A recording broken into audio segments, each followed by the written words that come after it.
Semua banyak banget yang cakep-cakep di sini. Bahagia deh. Lagi Buenos Aires. Jadi hari ini mau ke Sagrada Familia dan karya-karya Gaudi yang lainnya selanjutnya. Hari ini temanya memang full Gaudi. Bisa jalan kaki setengah jam, tapi kita memilih naik bis 18 menit total. 17 menit. Coba lihat di luar. Warga berolahraga, membawa anjing jalan-jalan dengan riang. Makasih ya. Jangan lupa beli kopi. Manis di rumah siapa tuh di sini. Itu berat turis. Kurang sah sih kalau nggak jelajah karya Antoni Gaudi pas ke Barcelona. Gaudi ini arsitek terkenal, bahkan Sagrada Familia, gereja unik bikinannya yang jadi situs warisan dunia UNESCO, masih dibangun sampai sekarang, walau Gaudi udah meninggal. Duitnya diambil dari duit tiket turis. Nah, pas Gaudi meninggal, proyeknya tuh kayak baru kelar sekitar 15-25% aja. Entah kapan sih kelarnya, udah 140 tahun pembangunan berlalu. Tapi emang kelihatan mana yang asli sama mana yang dilanjutin abis Gaudi meninggal. Buat gue tentu cakupan yang asli, tapi gue nggak ke dalamnya ya, mahal coy. Sebuah tips kalau mau kesini adalah pesan dari awal. Datang pagi-pagi banget. Ini kita 9.27 Baru buka dan wah rame banget. Rame. Kalau mau ada info pakai tour, kalau situ kere ya usah baca Google aja. Nah, yang ini Park Güell. Ini tercipta berkat Gaudi yang berteman dengan orang kaya. Sisi artistiknya bisa diwujudkan karena dana penyokongnya juga tersedia. Tadinya ini mau jadi kayak komplek rumah orang kaya yang jauh dari mana-mana. Tapi ini jauh banget, kita tuh kayak harus mendaki, ribet deh, kayak tram juga nggak nyampe ke sini. Yang pasti proyeknya gagal di sini soalnya agak ribet ya. Kayak misalnya lo rumahnya kan di sini cuma terbatas. Tapi kalau lo punya rumah di sini, ketika lo mau kayak ngerenovasi atau membuat sesuai keinginan lo harus ngajuin ini ke si orang-orang yang berwenang. Ya kayaknya ke Gaudi atau ke si pemiliknya Park Güell gitu. Jadi kan lo nggak bebas berkreasi ya.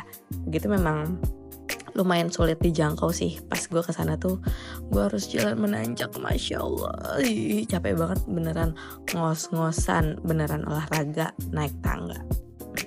Terus di dalamnya sebenarnya menarik banget, kayak lebih warna-warni dan banyak karya-karyanya yang gue sering lihat sih di berbagai tempat, tapi sekarang gue baru menyadari mungkin itu memang terinspirasi dari Gaudi ya, yang kayak pecahan-pecahan keramik warna-warni digabungin gitu. Salah satu yang menarik tentu aja salamander yang gambarnya muncul di mana-mana, makanya ini juga jadi tempat foto favorit. Ternyata sekecil itu, dan salah satu tangannya sedang luka alias dibalut gitu. Dan kita nggak boleh duduk di sampingnya karena takut rusak ya.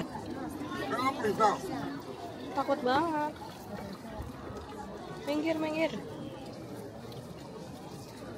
Ini kursi, ini tuh tadinya didesain sebagai kayak alun-alun ya, plaza. Nah, dari sepanjang ujung ke ujung itu adalah kursi yang dibuat dari pecahan-pecahan keramik, dan ini didesain secara ergonomis. Jadi si Gaudi tuh riset dulu lah ibaratnya, dan beneran ya, pas didudukin nyaman banget ya, karena ada sandaran buat punggung, ada sandaran kepala, walaupun kita tidak setinggi warga-warga sana. Ya, ini lo buat tempat pantatnya pas. Oh iya, ada buat pantatnya juga nih. Wow, sumpah. Gitu, jadi kayak ada buat pantat. Ya pokoknya intinya mah nyaman main Jalita.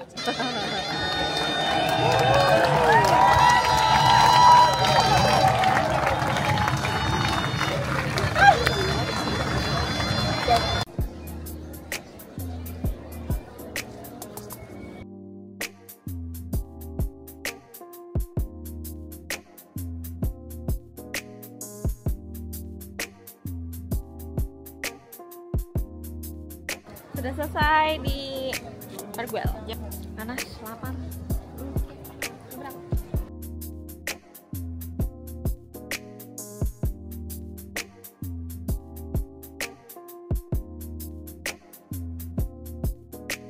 Karena nggak punya duit buat masuk ke Kasabayo tuh di belakang tuh, thank you.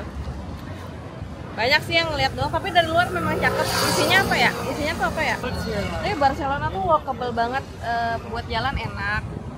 Jalannya enak, adem. Ya mungkin karena musimnya, tapi maksudnya buat jalan kaki tuh menyenangkan trotoarnya. Trotoar pedestrian ya.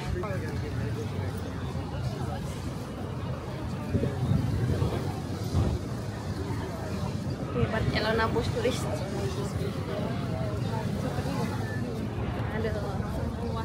Semua banyak banget yang cakep-cakep di sini, bahagia deh.